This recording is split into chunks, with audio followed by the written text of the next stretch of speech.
نلتقي من جديد أيها الأصدقاء لكي نتعلم التنسيق الشرطي بخصوصيات مميزة. نحن لنفترض لدينا هذا الجدول. هذا الجدول لديه أسماء.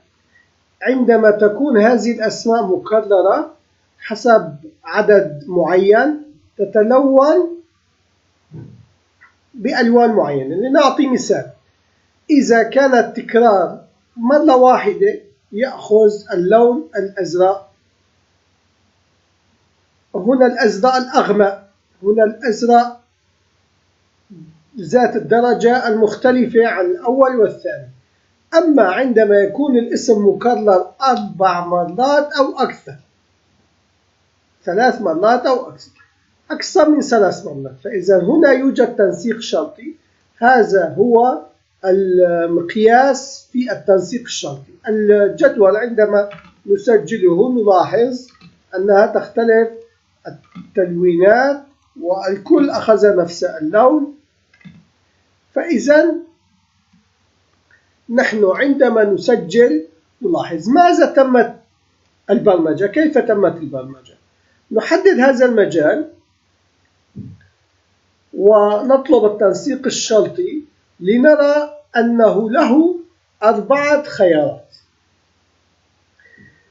الخيار الأول إذا طلبنا التحرير يقول إذا كان المجال الأي كله العمود count if مع الدالة تساوي C2 تساوي 1، فإذا بما معناه أننا سوف نأخذ التنسيق ذات اللون الأزرق الفاتح.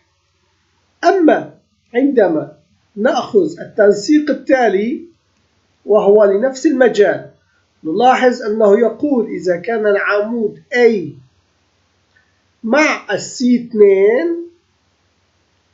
فإذا يساوي 2، فإذا بهذه الحالة نقارن الكاونت إف كدالة تقارن ما هو محتوى في عمود A كله مع ما هو مسجل بالC2 والC3 والC4 حسب التنسيق الشرطي.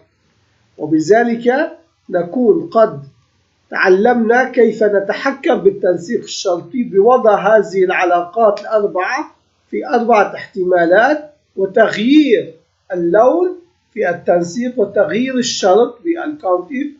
وبذلك نلاحظ عندما يتم إدخال المستخدم الاسم مكرر مرتين تتلون الأسماء، وبهذا نقول للمستخدم أنك صنعت شيئا خاطئا يجب أن يأخذ كله هذا اللون.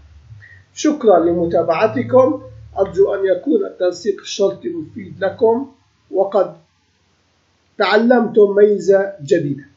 إلى اللقاء غدا إن شاء الله.